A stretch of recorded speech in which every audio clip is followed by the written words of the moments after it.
You can start a submission, see all the different products that are available today. I've went ahead and selected a class code. We're going to do a demo of a hot sauce submission. So selected the not dry food class code, and then have some initial information filled out here where I have some of the general questions in terms of prior coverage, confirm no on those to get a couple quotes back here. So you can see here in the question set, some of those prohibited items, making sure that none of those are applicable. We'll have this one be just hot sauce to keep it simple and get a couple quotes back.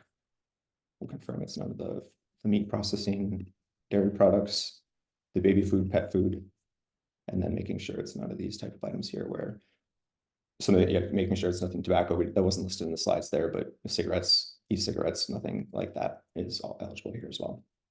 So we'll put hot sauce as the products, and so you can add the ingredients, description, and then the website. And so all of that information is available for our underwriting team to review as they need to, especially at the time of binding. You can also upload documents here in terms of labels, ingredients for quick access as well.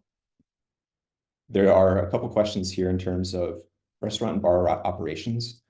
We currently don't have the ability to tie in terms of our quoting. We have a restaurant quoting submission flow as well. One of the things that we'll be working on soon is tying some of those question sets and class codes together, where if you do have a beer manufacturer plus a restaurant, we'll be able to consider both of those in one submission. For now, we'll identify if there are separate operations.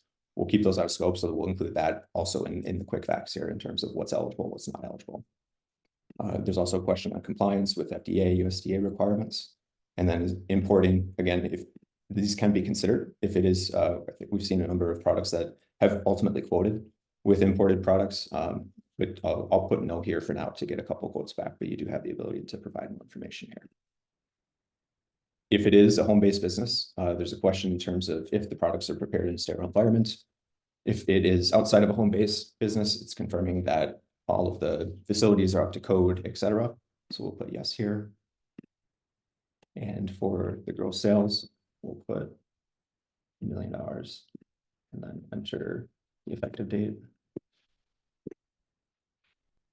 And then, as mentioned here, you have the ability to add a couple of additional insureds, selected a couple of different insured options, including the additional insured vendors.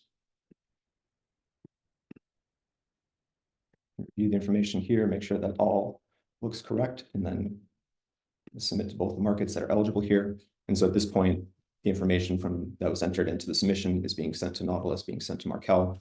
It passed through their eligibility question set built into this Pathpoint, and then it's now returning quotes back based on the information.